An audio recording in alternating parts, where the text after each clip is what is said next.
ओम शांति। आज 25 सितंबर 2025। आज की साकार मुरली के अनमोल मधुर महावाक्य सुनेंगे। मीठे मीठे बाबा के मीठे बच्चे, ये ड्रामा का खेल एक्यूरेट चल रहा है, जिसका जो पार्ट जिस घड़ी होना चाहिए वही रिपीट हो रहा है। यह बात यथार्थ रीति समझना है। यह ड्रामा का खेल एक्यूरेट चल रहा है, जिसका जो पार्ट जिस घड़ी होना चाहिए वही रिपीट हो रहा है। यह बात यथार्थ रीति समझना है। प्रश्न है, तुम बच्चों का प्रभाव कब निकलेगा? अभी तक किस शक्ति की कमी है? उत्तर है, बाबा कहते जब योग में मजबूत होंगे तब प्रभाव निकलेगा। अभी वह जौहर नहीं है, याद से ही शक्ति मिलती है। ज्ञान तलवार में याद का जौहर चाहिए, जो अभी तक कम है। अगर अपने को आत्मा समझ बाप को याद करते रहो तो बेड़ा पार हो जाएगा। अगर अपने को आत्मा समझ बाप को याद करते रहो तो बेड़ा पार हो जाएगा। ये सेकंड की ही बात है। ओम शांति। रूहानी बच्चों को रूहानी बाप बैठ समझाते हैं। रूहानी बाप एक को ही कहा जाता है, बाकी सब है आत्माएं। उनको परमात्मा कहा जाता है। बाप कहते हैं, मैं भी हूँ आत्मा, परंतु मैं परम सुप्रीम सत्य हूँ। मैं ही पतित पावन ज्ञान का सागर हूँ। बाप कहते, मैं आता ही हूँ भारत में बच्चों को विश्व का मालिक बनाने। बाप कहते हैं, मैं आता ही हूँ भारत में बच्चों को विश्व का मालिक बनाने। तुम ही मालिक थे ना। अब स्मृति आई है, बच्चों को स्मृति दिलाते हैं। तुम पहले पहले सतयुग में आए, फिर पाठ बजाते 84 जन्म भोग, अब पिछाड़ी में आ गए हो। तुम अपने को आत्मा समझो। आत्मा अविनाशी है, शरीर विनाशी है। आत्मा ही देह के साथ आत्माओं से बात करती है। आत्मा ही देह के साथ आत्माओं से बात करती है। बाबा कहते, आत्म अभिमानी हो करके नहीं रहते हैं तो जरूर देह अभिमान है। मैं आत्मा हूँ, ये सब भूल गए हैं। कहते भी हैं पाप आत्मा, पुण्य आत्मा, महान आत्मा। वह फिर परमात्मा तो बन नहीं सकते। बाबा कहते, कोई भी अपने को शिव कह नहीं सके। शरीरों के शिव नाम तो बहुतों के हैं। शरीरों के शिव नाम तो बहुतों के हैं। आत्मा जब शरीर में प्रवेश करती है तो नाम पड़ता है, क्योंकि शरीर से ही पार्ट बजाना होता है। तो मनुष्य फिर शरीर के भान में आ जाते हैं। मैं फलाना हूँ। अभी समझते, हाँ मैं आत्मा हूँ। हमने 84 का पार्ट बजाया, अभी हम आत्मा को जान गया हूँ। हम आत्मा सतो प्रधान थी, फिर अभी तमो प्रधान बनी हूँ। बाप आते ही हैं तब हैं जब सब आत्माओं पर कट लगी हुई है। जैसे सोने में खाद पड़ती है ना। तुम पहले सच्चा सोना हो, फिर चांदी तांबा लोहा पड़कर तुम बिल्कुल काले हो गए हो। यह बात और कोई समझा ना सके। बाबा कहते, सब कह देते हैं आत्मा निर्लेप है, खाद कैसे पड़ती है। ये भी बाप ने समझाया है बच्चों को। बाप कहते हैं, मैं आता ही हूँ भारत में। जब बिल्कुल तमो प्रधान बन जाते हैं तब आता हूँ। एक्यूरेट टाइम पर आते हैं, जैसे ड्रामा में एक्यूरेट खेल चलता है ना। जो पार्ट जिस घड़ी होना होगा उस समय फिर रिपीट होगा, उसमें जरा भी फर्क पड़ नहीं सकता। वह है हद का ड्रामा, यह है बेहद का ड्रामा। ये सब बहुत महीन समझने की बातें हैं। बाप कहते हैं तुम्हारा जो पार्ट बजा वह ड्रामा अनुसार कोई भी मनुष्य मात्र ना रचयिता को ना रचना के आदि मध्य अंत को जानते हैं। ऋषि मुनि भी नेति नेति करते गए। अब तुमसे कोई पूछे रचयिता और रचना के आदि मध्य अंत को जानते हो? अगर तुमसे कोई पूछे रचयिता और रचना के आदि मध्य अंत को जानते हो, तुम झट कहेंगे हाँ। सो भी तुम सिर्फ अभी ही जान सकते हो, फिर कभी नहीं। बाबा ने समझाया है, तुम ही मुझ रचयिता और रचना के आदि मध्य अंत को जानते हो। अच्छा, यह लक्ष्मी नारायण का राज्य कब होगा ये जानते होंगे? नहीं, इनमें कोई ज्ञान ही नहीं। यह तो वंडर है। तुम कहते हो हमारे में ज्ञान है, ये भी तुम समझते हो। बाप का पार्ट एक बार का है, बाबा का पार्ट एक ही बार का है। तुम्हारी एम ऑब्जेक्ट ही है ये लक्ष्मी नारायण बनने की, बन गए फिर तो पढ़ाई की दरकार ही नहीं रहेगी। बैरिस्टर बन गया सो बन गया। बाप जो पढ़ाने वाला है उनको याद तो करना चाहिए। बाबा कहते तुमको सब सहज कर दिया है। बाबा बार बार तुम्हें कहते हैं पहले अपने को आत्मा समझो। मैं बाबा का हूँ, पहले तुम नास्तिक थे अब आस्तिक बने हो। इन लक्ष्मी नारायण ने भी आस्तिक बनकर ही ये वर्षा लिया है जो अभी तुम ले रहे हो। अभी तुम आस्तिक बन रहे हो। आस्तिक नास्तिक ये अक्षर इस समय के हैं, वहाँ ये अक्षर ही नहीं। बाबा कहते पूछने की बात ही नहीं रह सकती। यहाँ प्रश्न उठते हैं तब तो पूछते हैं रचता और रचना को जानते हो? तो कह देते नहीं। बाप ही आकर अपना परिचय देते हैं और रचना के आदि मध्य अंत का राज समझाते हैं। बाप है बेहद का मालिक रचता।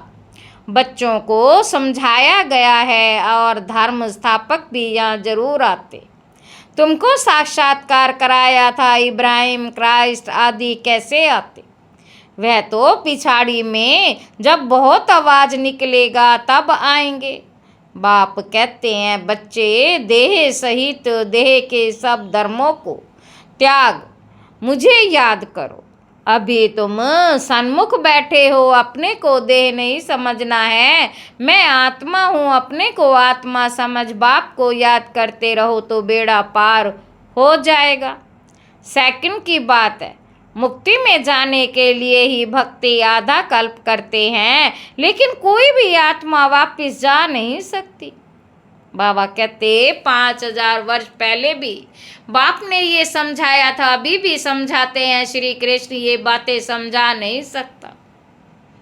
5000 वर्ष पहले भी बाप ने ये समझाया था, अभी भी समझाते हैं। श्री कृष्ण ये बातें समझा नहीं सकते। उनको बाप भी नहीं कहेंगे। बाप है लौकिक, अलौकिक और पारलौकिक। हद का बाप लौकिक, बेहद का बाप है पारलौकिक आत्माओं का, और एक यह है संगम योगी वंडरफुल बाप। इनको अलौकिक कहा जाता है। प्रजापिता ब्रह्मा को कोई याद ही नहीं करते, वह हमारा ग्रेट ग्रेट ग्रैंड फादर है। ये बुद्धि में नहीं आता। कहते भी हैं आदि देव एडम, परंतु कहने मात्र। मंदिरों में भी आदि देव का चित्र है ना। बाबा कहते तुम वहाँ जाएंगे तो समझेंगे ये तो हमारा यादगार है। बाबा भी बैठे हैं, हम भी बैठे हैं, यहाँ बाप चैतन्य में बैठे हैं, वहाँ जड़ चित्र रखे हैं। ऊपर में स्वर्ग भी ठीक है। जिन्होंने मंदिर देखा है वे जानते हैं कि बाबा हमको अब चैतन्य में राजयोग सिखा रहे हैं। फिर बाद में मंदिर बनाते हैं। बाबा कहते ये स्मृति में आना चाहिए कि ये सब हमारे यादगार हैं। ये लक्ष्मी नारायण अब हम बन रहे हैं थे, फिर सीढ़ी उतरते आए, अब फिर हम घर जाकर राम राज्य में आएंगे। पीछे होता है रावण राज्य, फिर हम वाम मार्ग में चले जाते हैं। बाप कितना अच्छी रीति समझाते हैं। इस समय सभी मनुष्य मात्र पतित है, इसीलिए पुकारते हैं पतित पावन आकर हमको पावन बनाओ, दुख हर कर सुख का रास्ता बताओ। कहते भी हैं भगवान जरूर कोई वेश में आ जाएगा, अब कुत्ते बिल्ली ठिक्कर बित्तर आदि में तो नहीं आएंगे। गाया हुआ है भाग्यशाली रथ पर आते हैं। बाप खुद कहते मैं इस साधारण रथ में प्रवेश करता हूँ। ये अपने जन्मों को नहीं जानते हैं, तुम अभी जानते हो। इनके बहुत जन्मों के अंत में जब वानप्रस्थ अवस्था होती है तब मैं प्रवेश करता हूँ। भक्ति मार्ग में पांडवों के बहुत बड़े बड़े चित्र बनाए हैं। रंगून में बुद्ध का भी बहुत बड़ा चित्र है, इतना बड़ा कोई मनुष्य होता थोड़े ही है। रंगून में बुद्ध का बहुत बड़ा चित्र है, इतना बड़ा कोई मनुष्य होता थोड़े ही है। बाबा कहते बच्चों को तो अब हंसी आती होगी, रावण का चित्र कैसा बनाया, दिन प्रतिदिन बड़ा करते जाते हैं। ये क्या चीज़ है जो हर वर्ष जलाते हैं? ऐसा कोई दुश्मन होगा, दुश्मन का ही चित्र बनाकर जलाते हैं। अच्छा रावण कौन है, कब दुश्मन बना जो हर वर्ष जलाते आते हैं?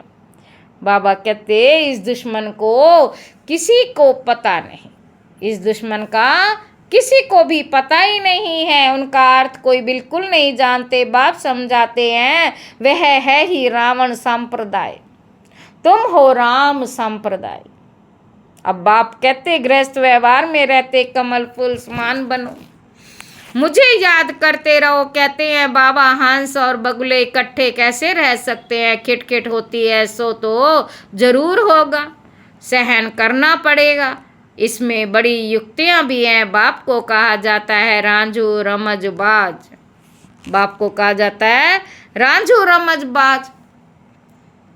सब उनको याद करते हैं ना, है भगवान दुख हरो रहम करो लिबरेट करो। वो लिबरेटर बाप सबका एक ही है, वो लिबरेटर बाप सबका एक ही है। तुम्हारे पास कोई भी आते हैं तो उनको अलग अलग समझाओ। कराची में एक एक को अलग अलग बैठ समझाते थे। बाबा कहते तुम बच्चे जब योग में मजबूत हो जाएंगे तो फिर तुम्हारा प्रभाव निकलेगा। अभी अर्जुन वह जौहर नहीं है, याद से शक्ति मिलती है, पढ़ाई से शक्ति नहीं मिलती। ज्ञान तलवार है, उसमें याद का जौहर भरना है, वे शक्ति कम है। बाप रोज कहते रहते हैं बच्चे याद की यात्रा में रहने से तुमको ताकत मिलेगी। पढ़ाई में इतनी ताकत नहीं, याद से तुम सारे विश्व के मालिक बनते हो। तुम अपने लिए ही सब कुछ करते हो। बहुत आए फिर गए, माया भी दुष्टर है, बहुत नहीं आते हैं। कहते हैं ज्ञान तो बहुत अच्छा है, खुशी भी होती है, बाहर गया खल्लास, जरा भी ठहरने नहीं देती। कोई कोई को बहुत खुशी होती है, ओहो अब बाबा आए हैं, हम तो चले अपने सुख धाम। बाप कहते अभी पूरी राजधानी स्थापन ही कहाँ हुई है, अभी पूरी राजधानी स्थापन ही कहाँ हुई है। तुम इस समय हो ईश्वरीय संतान, फिर होंगे देवताएं, डिग्री कम हो गई ना। मीटर में पॉइंट होती है, इतनी पॉइंट कम। बाबा कहते तुम अभी एकदम ऊंच बनते हो, फिर कम होते होते नीचे आ जाते हो। सीढ़ी नीचे उतरना ही है। अब तुम्हारी बुद्धि में सीढ़ी का ज्ञान है, चढ़ती कला सर्व का भला, फिर धीरे धीरे उतरती कला होती है। शुरू से लेकर इस चक्र को अच्छी रीति समझना है। इस समय तुम्हारी चढ़ती कला है क्योंकि बाप साथ है ना। ईश्वर जिसको मनुष्य सर्वव्यापी कह देते, वह बाबा मीठे मीठे बच्चे कहते रहते हैं। अरे बच्चे फिर बाबा बाबा कहते रहते हैं। बाबा हमको पढ़ाने आए हैं। आत्मा पढ़ती है, आत्मा ही कर्म करती है। हम आत्मा शांत स्वरूप है, इस शरीर द्वारा कर्म करती हूँ। अशांत अक्षर ही तब कहा जाता है जब दुख होता है। बाकी शांति तो हमारा सब धर्म है, शांति तो हमारा सब धर्म है। बहुत कहते हैं मन की शांति हो, अरे आत्मा तो स्वयं शांत स्वरूप है, उनका घर ही शांति धाम है। तुम अपने को भूल गए हो, तुम तो शांति धाम के रहने वाले थे। शांति वहाँ ही मिलेगी, शांति वहाँ ही मिलेगी। आजकल कहते हैं एक राज्य, एक धर्म, एक भाषा हो, one cast, one religion, one god. One cast, one religion, one God.